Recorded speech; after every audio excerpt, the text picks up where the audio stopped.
Welcome to yet another edition of the most explosive sports podcast Woo! in the country. It's the Changeroom. We're giving you sports commentary, talking nothing else but sports. My name is Sbu Zulu, and I have a brother that I hate to love and love to hate. Tabani Tamsanga. Yo! Yay! Out here adding cues. Yay! Tamsanga! Yay! That's your name, man. Yes. That's your name. How you doing, Yes, sir? I am great, man. What I'm a like, weekend, eh? hey man, I went light to you because you're opposite my opposite school, Clifton, my old Yep. school. Yep. Yo, that Q defeated O's, fam. That Q, it was like Tamsa. Woo! Tamsa Queen. Some kind. Yes, Queen. Yeah. So yes, I am here. I am back. How are you doing, Mr. Sbu Zulu? Yeah, no, fam? I'm good, man. I'm good. We're glad to be back. We're not here last week because some people decided to go On holiday. No, not on a holiday per se, but to go for a damn swim. Yes, For no damn reason. No. But they went for a damn swim. I went for a damn swim because I wanted to represent all black people to show us all that we can swim. How shallow was that? No, it was deep, fam. It was death. It was Yeah. death. Like I felt bad. I realized that I'm not the guy I used to be because then I swam, but then I forgot I have to swim back. So it's not like your private school swimming pool there. No. There was nothing. It was like two of them. It was the wilderness. Okay, okay. It is the ocean of the Dead Sea. So I was going to die. Hey, speaking of seas. But speaking, yeah. So went then overseas. We went overseas Yeah. as the Sharks. Yeah. The Sharks last week finally got their first victory, but this week it was a tantalizingly close affair as they went down 23-17 to the Cardiff Rugby. Yes, Rugby. yes, yeah. And the thing that got me on this game compared to like all the 4 games that we've played overseas is we really struggle in the first 15 to 20 minutes. We always having to make a comeback in order to win or lose by a narrow margin. So I don't know what's happening, but I feel like in the first 20 to 15 minutes, we're losing the game. And the most frustrating thing about it is that we got so close. We should have won that game. Yeah. That game was for the Sharks to win. Because if you think about it, like you're talking about the first 20 minutes and how we were struggling with the ball, and it went down to just purely decision making. That was it. You kick when you're not supposed to. 55 meters away, you kick, you miss. When you're supposed to kick, when you're closer to the post, you go for line out. You go for line outs, and then it becomes a problem because you go for line outs, you win them all, and then you struggle, and then you lose the ball, and then it's back at the becoming. It's a problem. It's a whole vicious cycle for them. However, and one of the things that also I got to highlight in that defeat is that yes, the Sharks could have won the game, and purely because we had 6 points that we should have just slotted in. Yeah. Ron Pinaro's kicking, Yep. he missed. Came in Kevin Bosch, he missed. Those are 6 points that should we have converted them. Yeah. Going to the halftime, it would have been 17-16. Yeah. And that game is wide open. You come back a different person or a different team in the second half, you are able to play and then take the game to the last straw. Yeah. Now you're making those silly decisions and not kicking properly, and then you're struggling to kick and not knowing who's kicking. Only when Buta started taking that chance at the death, and then you convert that one. But now tactically, it seems like Sharks are now they're sort of like okay with the squad they have right now. Yeah. The starting lineup, they have a lot of players. They've been signing a lot of players. Yeah. Drilla is there. Yeah. He's not playing though. Yeah. And he's one of the players that is very see. highly rated. He's like he should be starting at full at the loose forward position wherever. Okay, maybe not 8 because Pepsi's there is my boy. Yes, he's the captain at the end of the day. But at the end of the day, you have to try and be sort of like creative, come up with ways to try and give everybody a chance, because we can be so hard on the Sharks and the Bulls and the Lions and the Stormers, forgetting the fact that it's still their maiden season in the Northern Hemisphere. And they don't have their Springbok players. And they don't have the Springbok players. Yeah, no. For me, what I have to give the Sharks compliments on is the defense. I won't lie to you. Aside from, again, the first 10, 15 minutes, that's why I don't understand why they fall asleep. Like, it's like they woke up and they're like, it's too cold up here in the northern summers. Because, like, in the second half, we defended. Like, we were defending our mauls. Our lineouts were fine. Okay, like, for some reason, I don't know if it's our loose trio, but our mauling wasn't as good. And our counter-rucking, we were getting defeated. But our scrummaging was okay. Like, our lineout seemed okay. I still feel like we're still struggling with our center partnership. I'm glad we have moved our favorite player out of the 15, because I don't know where he goes when he's on the field. But there he goes. I don't know it. But pop a cock somewhere. yeah, that's why I'm like, I couldn't find a funny way to put that one in. But because but I don't know where.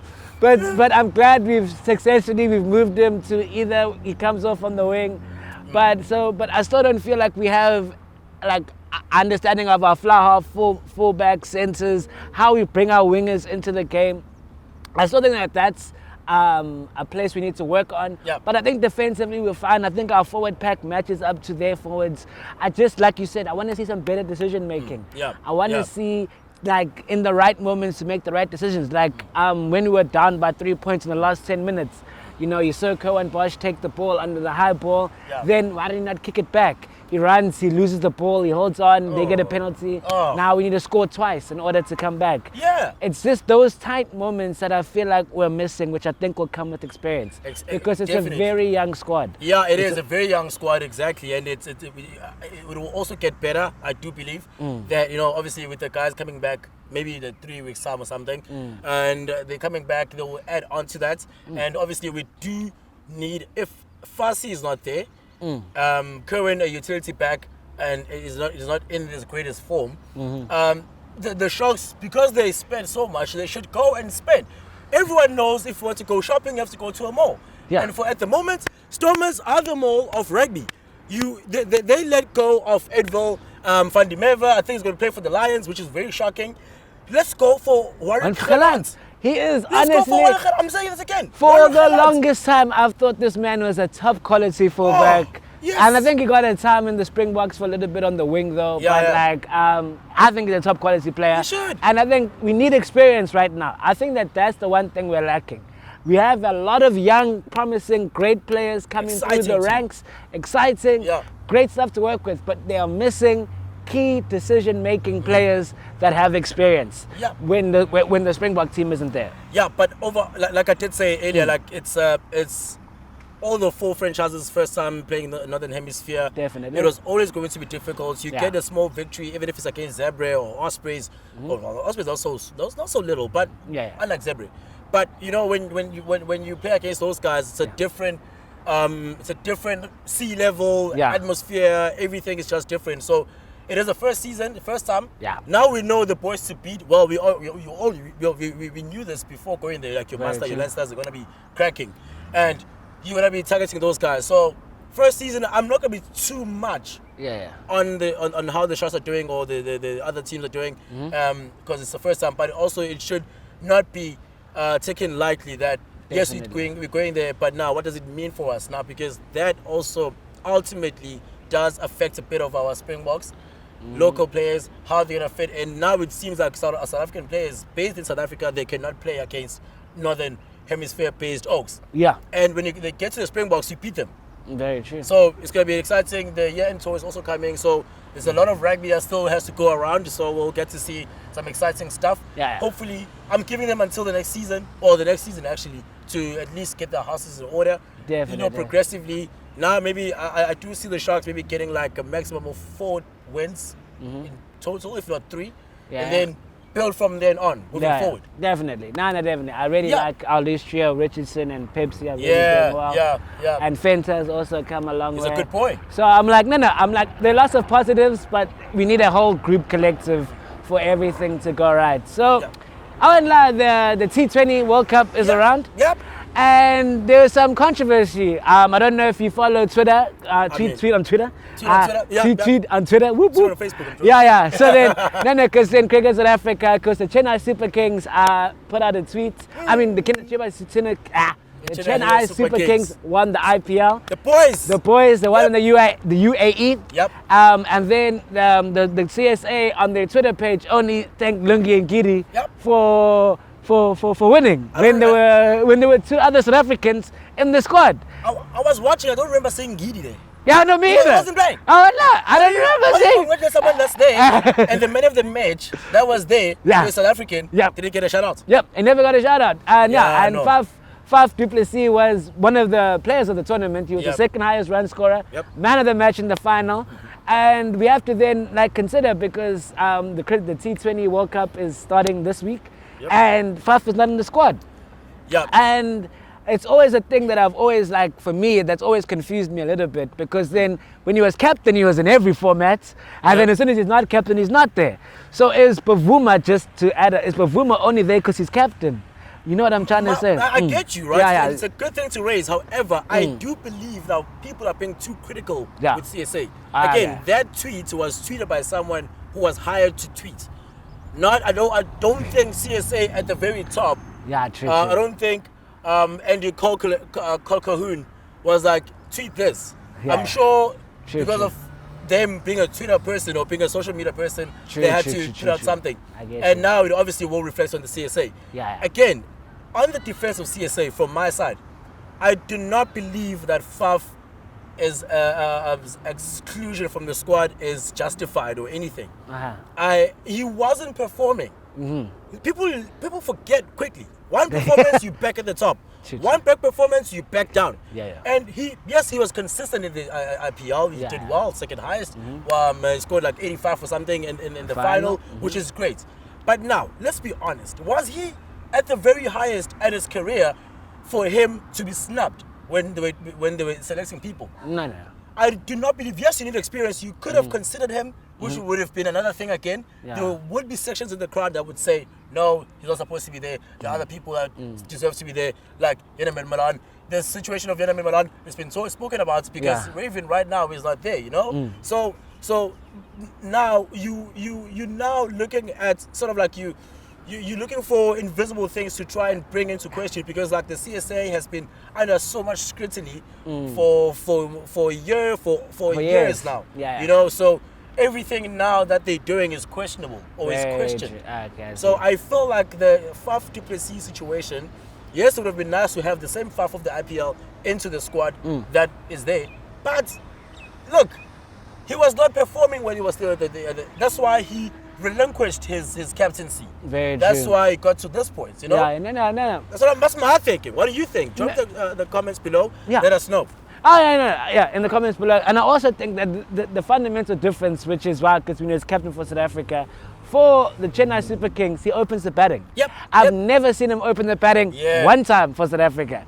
And I think that's also a fundamental thing of which I feel like we are struggling with South Africa at the moment, is we don't know our best top six. We don't.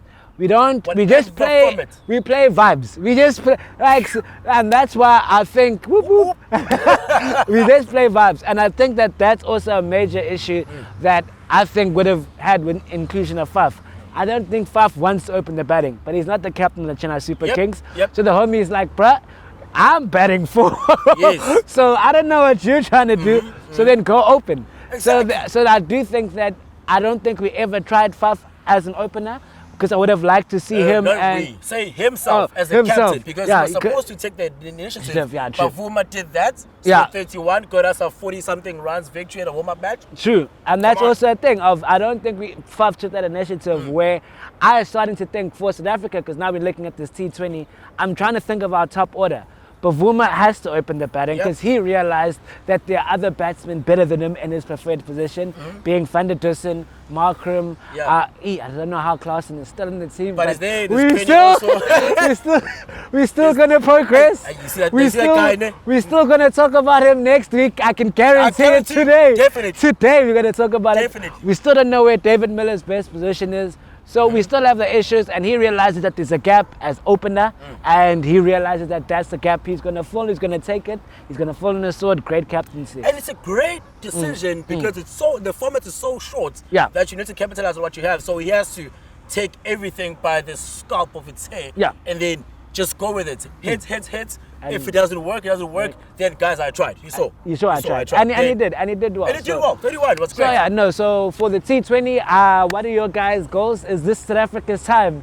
Because we are going into this tournament as supreme underdogs. Nobody has given us a chance under the sun. Even ourselves, eh? Even me. I'm like, even me too. Even me, I'm like, because I don't know what they're going to do. I swear they need to play 6 batsmen, play 1 all-rounder, and play our 2 seamers. Which all-rounder? They can pick, fam. They can pick Dwayne Pretorius or George Linda. Pick a struggle. What about the other one? We know Who's this guy? we know we're not doing this. We know we're not doing this today. Then you play Keshav, you play Shamsi, your 2 seamers, and you're done. It's a wrap. It's a wrap. Then you pick a struggle and we move on. Right. That's what you need to do. That's it, and figure out a better lineup. But yeah. Yeah, talking about figuring things out. Yeah. There's one person who cannot figure things out. He has all the facilities, the players and everything, but he can't seem to crack it. But me wearing this jersey, I love it. It's something I want to see happening for years. Only on the wheel, not so much on the wheel because there's no wheel to steer the ship or the car. Guys, what is going on with your team, bro? Guys, so when was the last time I saw you wearing a United jersey? Never. I won't. Because all I'm going to do is get ridiculed in my life. I have 2 chilling. I even have a tracksuit even. They're chilling at home. It gets worse. Gathering dust. It gets gathering worse. Dust. Yeah. Tracksuit. Tracksuit. There's gathering dust in the house. So for me, just so everybody knows, Man United capitulated to a 4-2 defeat to Leicester City. And I was asking the question, I know, I wasn't ashamed, but English. English is here. It's here. And what kind Mr. and Mrs. Dhlomo? We are seeing the things now. We are seeing the things. So yeah, no, we lost 4-2 and people are saying Ole out. I can tell you for free, he's not going to go. He's not going to go. He should, but he's not. Because what Ole is right here, right now, he is the Titanic after it's hit the iceberg. Yeah. So, you know what I'm saying? So we're fine for now, like you still afloat, but you're hemorrhaging. You just see the water coming in from the sides. Because that's what Man United is. Because now you're seeing Ronaldo saying something wrong with the tactics. Pogba saying something wrong with the tactics. Fernandes saying, we can't keep doing this, something has to change. But you guys are playing. You guys are playing the same way, so what has changed? I've said this from day one and I'm passionate about it. Yeah. Ole has done a good job. Let's not dispute this. He has got us to finals. He's got us to semi-finals. He's got us top 4. But as the great song says, almost doesn't count, fam. And he's an almost man. He's an almost man, and it just doesn't count, fam. So that's my thing of, for me, he should be gone, but he's not going to be gone because he's only 5 points off of top. He still has a chance. When he gets knocked out of the Champions League, which he's going to do, when he doesn't make top 4, which is looking shaky at the moment, then he will go. But we are hemorrhaging now, guys. We don't have to let Jack die. We can let the ship go today. We can save it. Yeah, go on. We can save it. Do you want to say something else on the thing? Go on. No, that's the thing. We can save the ship. Let him go, fam. We let him go. Let him go now, And I'm happy you say that as a United fan, to say and be honest about it, that Ole might not go anytime soon. Nah. He will go eventually, but not now. Yeah, he won't. Yeah. And you know what's going to happen? I reckon, because you guys are playing Liverpool on the weekend, you might give Liverpool a nice 2-1, a nice 1-0. A victory for Ole Gunnar Solskjaer. Is back at the top, and everybody's saying his praises. Well, not so much, but the board is like, okay, he's good. And Ed and the other boys are like, I know, you have a good boy here, let him chill around, he's still fine. And they will go on for that. He has 9 lives, he's a cat. No, and that's why I said, he's a Titanic, but he's still swimming. But the Titanic is going to sink, no matter what you do. And he's going to sink. Yeah. He's going to sink, and that's the be-all and end-all. He's doing okay, but he's hit the iceberg, fam. Yeah. He is going to sink. But a person that could have saved the Titanic from sinking is your boy Mendy in goals, fam. Listen, he saved people's marriages, people's relationships. He can save anything. That boy, he's a beast. I'm just sad about all the thing, but Brentford, guys, that was a team. You knew what they were doing. For some reason, throw-ins were death, fam. Everything. I've never seen a throw-in being death since Stoke City, fam. Back in the day. But then I'm like, oh, these guys are just death everywhere. Bro, hit the post twice. They were out there playing games, and I'm like, I wish Man United could play like this. Yes. I'm like, because always the main thing, sorry to go back, but the main thing why Ole is not going, I'm like, who's going to replace him? I'm like, there's this homie here playing football. Brendan Rodgers is out schooling you, making Jamie Vardy look better than Cristiano Ronaldo. There are players out there, but back to Brentford. Fantastic team, and absolutely... What an effort. It was saved by Mendy, fam. Top quality keeper, fam. Mendy did some fantastic things there, and it's not the first time, of course, but I think he was more exposed at this particular moment. And this is... It's safe to say, you know, we can start blowing our own horns and say Chelsea will now win the league, because these are the particular games you go back to after 38 games and say, this is where we won the league. Because we had no right to win that game. Yeah. They hit the post twice. Yeah. Mendy saved with his face, with his hands, with his everything. Body. And, you know, he was right there. A ball cleared off the line by Chalobah. And Chalobah and Tony had a nice little battle that they had. And Chalobah at some point, I think he got under Tony's skin. Because he was right here. And, you know, they were sort of like Malang Sarr had his moments whereby we could have been a man down, because like there was hard tackling, he was right there. Andreas Christensen, the most improved player I've seen in the moment. Christensen under Lampard, he was nonsense. Came in right now, he's a different beast. He's called the Danish Nesta or something. Danish Maldini, yes, for a reason. He's marshalling it was a very tender and as young defense that he was able to manage between the centre backs. Two centre backs. And then Ben Chilwell, and I was frustrated because he has all these floating balls that never do anything when they get into the box. But he can shoot, But he can shoot. Aspilicueta, you know, being a committed man for 90 minutes and plus. So it was a great all-round performance. Loftus-Cheek showed class again, and it was just a nice performance that we can always go back to and reflect on and say, if we can do some of the stuff we did there, defending, even without Thiago Silva and all the other big O's, we are there. You know, we are right there. And now, I don't want people to be so over their heads and so overzealous about their interpretation of what Brentford is doing right now. It's nothing new. You've seen Sheffield United under Chris Wilder. You've seen Wolves, you've seen Leeds. Especially when they come back, you know, they are very fiery. But how long will it last, you know? And I can only talk about the decency of Brentford, you know, after 3 seasons of them being there. I know they have the Hollywood best money, so they can be able to they can be able to be competitive in the market. But now, so far, Tom Frank, or Frank's Tom, other way Tom around, Frank, Tom Frank is doing well with his side, and long may it last. And not with Chelsea though. Thank you. No, that's very true. And I'll give them props. I'm like, you've seen that happen with teams that have stayed around. You've seen, because Norwich and Watford came up and they tried to defend and they're not making it through. Come here, take your L if you take your L, but you have a chance of winning. And I feel like that's what Brentford are doing, and I support them. But now that's made the title race very interesting now. It's very tight at the top. Liverpool, City, Chelsea are the top 3. Somehow Brighton, Graham Potter's working. He was there. You sold him, fam. He's out there doing wonders. Somehow he's there. He went to Hogwarts. He's doing magic. But so what do you think? How do you think the title race is looking at this current moment in time? I said people shouldn't be surprised if Liverpool win the league, because that oak, that number 11, that Mohamed Salah, that guy is doing something like out of nowhere. He's probably the best player right now, without a doubt. He makes Ronaldo looks like Rachale and Thabo Moki. So like it's literally making everybody look average right now. Don't even put Messi in the question. I think he's like 1-2 goals there, but he's not even in question. Very true. He has a Salah and Sadio Mane also effective. You have a Firmino. He has a Virgil van Dijk who is fit right now at the moment, inspiring the defense. Everyone looks great. Alexander Arnold is not so much exposed like he was before, and you know, being an N1 for everybody to go past, but great going forward. And you know, Andrew Robertson on the other side, he's one of the most dirtiest players I've ever seen at this particular moment. But he's playing so well also, and it's just a great thing.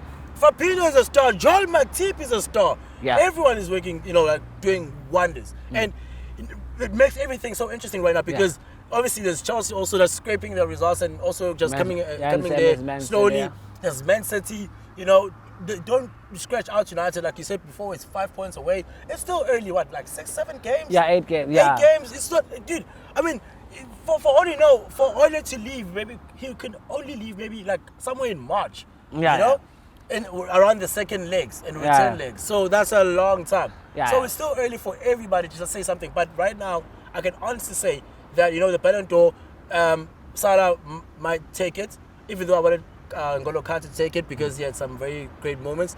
But at the moment, he's been very consistent. And that performance on its own, it's enough to inspire Liverpool to go on and claim their Premier League title. No, I fully agree. I think Liverpool are the team in form at the current moment in time. But I think until you get to that Christmas period where they're playing a game every second Thursday, I don't think we can make any decisions. But at the moment, to go to some local PSL news, fam. It was the battle of our buffoons that we love to make fun of. Yep. It was Baxter versus Hunt. Yeah, wait. And Hunt got hunted by Baxter as Cheaper got demolished. But the scoreline did them a disservice. But they lost 4-0 to Kaizer Chiefs. But in all honesty, watching the game, I would not have seen that scoreline taking place.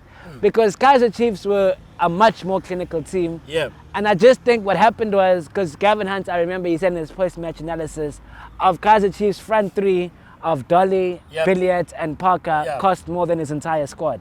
Which actually is true and which was the difference at the end of the day. Both teams look nonsense, but Kaizer Chiefs have better players. True, definitely. And I think, just from my perspective, maybe to add, you can add, Kaizer Chiefs fans mustn't get excited by those results. For me, what I saw was two nonsense teams, just one team with better players. Yep, that's what I would say. And credit also needs to go to Keegan Dolly. He was on fire. He was just like Keegan Dolly we know from Ajax, Sundowns. That dude, that went overseas to play. Was it Montpellier or something? I think so. He went overseas and then he played there. That was the day that was there. And he was on the money. And I think tactically, it was more of a game that was revolving around him, or he got himself involved in the game to try and move away from Baxter's typical cross the ball in, head out, Marco Polo. Marco Polo. Exactly. So it was a Dolly performance that inspired Kaizer Chiefs, that made Kaizer Chiefs look so good. And he can get the most of Kaizer Chiefs with the help of his former or his other best friend back at Ajax, back at Sundowns, Kama Billiards. Maybe Castro, when he comes back, they will have the back or the then CBD of note. Just leave Markovic on the bench. Maybe. Or they can have a CBN something, or NBC. NBC. They can have an NBC, maybe Markovic, and maybe at his greatest form, he can perform and outperform Castro and be part of it. But like you said, it's too early to try and now say hoo-ha, whoop, where are they? Says Yakada. No, it's so early. However, it's a good confidence booster for Kaizer Chiefs because they've been bad, and it's something that, obviously the fans need so much, the pride just to be the Kaizer Chiefs supporter that won 4-0. Whether it's against Chippa United, it doesn't matter, but they won 4-0. And it was clinical, and it was great, and close. And then for Kevin Hunt, just get out of relegation. Like, he's another relegation battle. He looks so weird though with ever since there's the so-called the liquidation of Bidvis Fits. Kevin Hunt looks out of place. He looks really like he's uninspired. I'm not saying he is. I'm just saying like he looks out of place, like his body language, his face. Maybe because he manages one of the most frustrating teams in the Premier League or the PSL.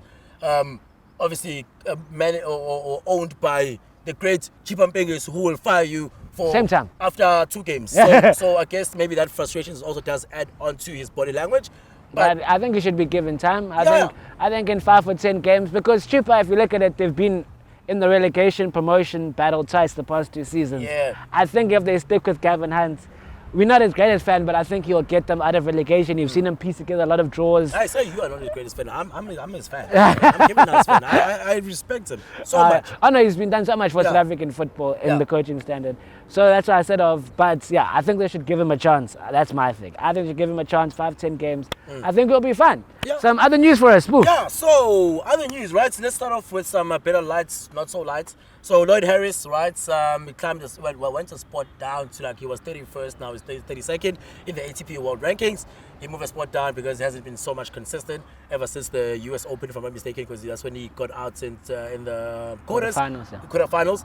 And Kevin Anderson moved 10 places up. Hey! You know? So I'm not sure if it was because he was knocked out in the round of 32 of the Indian Wells, which just finished the past weekend. But he moved 10 points up, which is great. It's nice to see him moving up. He's been there for a while. And then, so another thing. Yes. Did you check out Bad Sports? Oh yes, Bad Sports on Netflix. Yeah. Yeah, the fallen idol. The fallen idol. Yeah. It's called Last episode. 6th episode. Yeah. It's Hansi Cronje, his fall from grace. What do you make of that though? I watched it. Because for me, I was young at the time. Yeah. So I never knew, obviously I knew because obviously match fixing, wada, but I never knew the extent at how it happened. Obviously, because really watch a documentary to see where the country was at. Yeah. And actually for me it was inspiring because obviously we've seen the Rugby World Cup and whatever, but even in the article or the documentary it even says the reason why the white South Africans fell for Nelson Mandela or enjoyed him was because they knew that sport is a thing that can be able to connect all races. And we've seen that with the Rugby World Cup, and to know that Hansi, because this was slightly before I think the 96 World Cup. This was around that time of the Rugby World Cup and it was being great. Yeah, 96, 95, yeah. Yeah, so it's around that time where for cricket, because that's a huge part of the Afrikaans population, that Hansi was Nelson's man. And that he also loved cricket as much as we know how much he loved rugby because we've seen him do the things. So for me it was great to see how sport was looked at back then. Because Hansi growing up we couldn't play because of apartheid. And so for me it was great history for me to fall in love with sport again as a South African. So that was great for me. The whole Hansi Cronje thing I never knew, fam. I never knew the money thing that's what was driven by.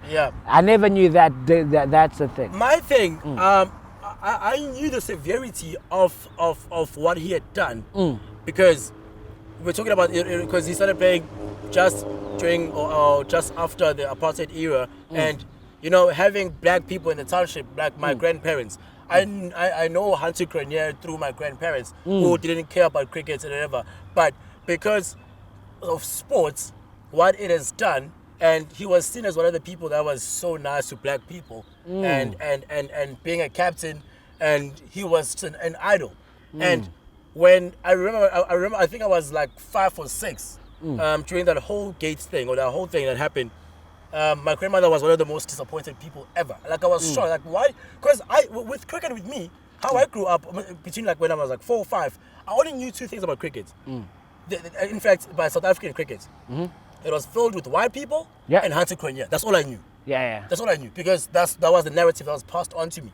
And when that happened, I understood that, okay, a lot of people are disappointed because they did something wrong. What it was, I only got to find out about it later in my later years because my grandmother psychologically or subconsciously planted a cricket seed in me. So when I grew up, it was hard for me to even see something wrong that he did, So I started playing and I got to understand. I went back and what happened? But I never understood it to that point, to that documentary, that it got to be like that. It was pure greed. And I was shocked because when he was killed in a plane crash, it was, he got a good send-off because he served us well. Yes, despite that, it was just after or years later, a couple of years later after the Truth and Reconciliation thing happened, post-apartheid. So at some points you need to forgive people and not forget, but forgive so that we can all reconcile and have a great South Africa. But at that time, when that happened, my grandmother was inconsolable. She was like, no, this is wrong, nah. Even when he died, my grandmother was like, nah, because I didn't understand. But now I understood when I saw black kids in that doco talking about their favorite player being Hansi Cronje. That's mine. That is fantastic, bro. That is what sports is all about. And now I understand why my grandmother was so mad. Although at the end of the day, we need to forgive. May her soul rest in peace. I hope she finds peace wherever she is. Yeah, no, definitely. Or they meet there. Yeah, you know what I'm saying? Because that was definitely something that I realized, that I never realized, that Tanzi Kanye was the first ever sort of ambassador. Like, you know, like he was the first ever that type of person where he was bigger than the sport. He became a leader, something bigger. Like, you know what I'm saying? And that's what I realized, that when you get to the top, that you're very easily accessible to greed. Yeah. And that's why I sort of... Because you want to stay there. Because he wants to stay there. And I felt nothing wrong with that. And there's nothing wrong, but I felt like that's what was his downfall. Yeah. Was because he was put on a pedestal, he thought he was higher than the actual rules and the laws that would apply to everyone else. True. So, but also, really great documentary. It's on Netflix. Honestly, it'll give you a heartwarming idea of actually how impactful and important he was. Yes, the bad things that happened, but actually how it was and how he tried to recruit people to it, and just how South African sport lobbied behind him, and like how one person can really change the world, and sport really is important in the South African like context. Yeah, hence we're doing this. Speaking of fans and friends and importance of sports, because last week we were not here because people decided to go damn swimming. It was confirmed, a couple of governing bodies in the country, the ASA, SA Rugby, and CSA of late, confirmed that fans, fully vaccinated fans, will be allowed back into the stadiums. We are now slowly going back to the old normal, which is great.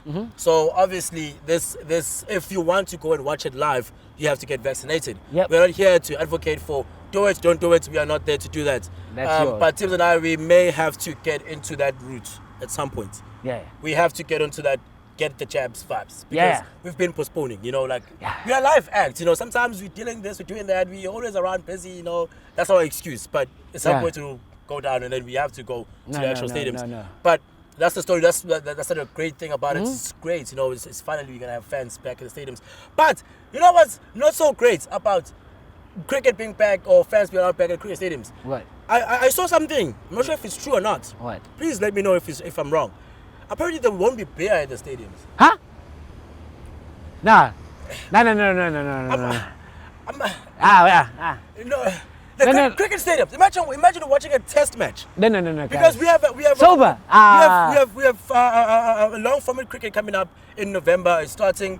I know the Dolphins we're playing against. I think we were playing against the Knights, the iTech Knights, on the 24th, 23rd, something like that. Imagine me watching that whole 4 days and... No. And we need to have discussions. We need to have discussions with people. If it's true, we need to have discussions. We have to have discussions. We need to talk about it. We need to talk about it as people, as grown men. So do you have any other thing? No, I'm done, Chief. I'm done. Alright, cool. So then now we are here for our favorite segment, the MVP. That is the most valuable player. That means the most valuable player in any sports that we've discussed, we haven't discussed. For me, I have to say my MVP has to actually be Brendan Rodgers, fam. Because Brendan Rodgers showed us. He showed us with a worse squad what a good manager is there for. So the board must watch and be like, you know what? Because if you went team on team, Man United have a better team. On paper. But hey, he was going to that Man United midfield like Moses to the Sea of Galilee.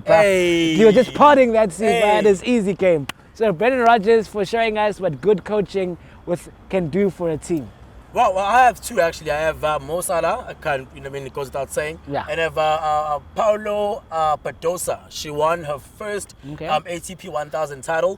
She defeated Victoria Azarenka in the final of the Indian Wells Masters. So it's the first one. This year is sort of like a year of like underdogs. Emma Raducanu did it in the final of the US Open. Why am I keep on thinking of US Open? Maybe it is. Yeah, I think it is US Open. I think it was the last major. It was last major. So it was the US Open. So a girl out of nowhere just comes in. So just wins a case like top ranked or top seeded players. That's Emma Raducanu, of course, and then now Pablo Badosa. So that's a great stuff. So that's what I actually enjoyed this weekend in terms of individual performances. Then my team of the week, I'm going to do what Sbu does. Which I'll do half Leicester City and then half Liverpool. because Liverpool absolutely had a 5-star performance against against Watford. It's Watford. But it was a 5-star performance. It's Watford. Oh yeah, so it was. You say Watford and then the sun goes away. I'm sure that you are talking nonsense. But yeah, so then I just want to say half Leicester City and then half Liverpool, because they're a scary team. Definitely. But I mean, you're forgetting one team. Brentford, that's my team of the week. I mean, I know we got out through the thick of things. Yeah. We were holding on to J-Life. I was sitting there. I was sitting down. Like, nah. It was a great performance from Brentford. A bit unfortunate that they didn't get anything out of it. So, yeah, shout out to Brentford. Yeah. And then my fixture of the week, go watch Wolves versus Aston Villa. Whoa! And it was a 3-2 thriller. Whoa! Wolves came down from 2-0 to come through and take it 3-2 absolutely in the second half. Yep. It was a great game. I think it was a top quality fixture to go watch, fam. Yeah. I'm with you on that one. And also just mentioning the first time ever, Arsenal and Crystal Palace. I'm mentioning Arsenal in anything. That was a nice match. Woo! That was a nice match. Yeah, Shem, we'll talk about Arsenal next week. I think Vieira coming back to the Emirates or coming back to Arsenal. I'm not sure if he was still. It was hybrid. It was hybrid at that time. So yeah. Coming back to the Arsenal fans, and just taking the game to them. I mean, anyone can go and take the game to Arsenal anyway, because they're Arsenal. But it was a nice game for a Monday night, which I was very reluctant to watch. I was like, hey, which one is this one now? But but I did, which was great. So yeah, that was one of the match. Yeah. Some fixtures for next week. Yeah, fixtures of the week. So we start off on Wednesday. That's the quarterfinals of the T20 Knockouts Challenge. The Dolphins going up against. The Warriors. The undefeated Dolphins. The undefeated Dolphins. Hey, you must be careful of those teams. And because that match is happening, the quarterfinals, so it's a lot happening. And Champions League is back. I'm not particularly sure which match is the biggest one this weekend or rather this week, because I think, we sort of like exhausted some of the fixtures, and then this Champions League is back Tuesday, Wednesday, you know the drill. That's what it is. Not even going to waste time, but I'm rushing to get to the match that I feel like it should be the match of the weekend. The T20 World Cup officially kicks off on the weekend, and we'll obviously be seeing Australia and the Proteas locking horns. Definitely. And this time around, no one can run away and say this country has a lot of COVID. It wasn't Australia, it was England, but I'm just saying, they can't run away now. With Super 12, it will be one of the most epic groups we'll see in a while, or post-COVID, and this is happening on the 23rd. Yep, and I'm officially on Team Markram. I'm officially joining him. Yeah, scored 48. Exactly. I'm like, Markram, come save us. I believe today. I'm a believer. Yeah, and I think it's great because you talk about that game, and then Markram was scoring 48, too shy from the 50. And you talk about Tobias Shams also using that wicket to his advantage, grabbing 3.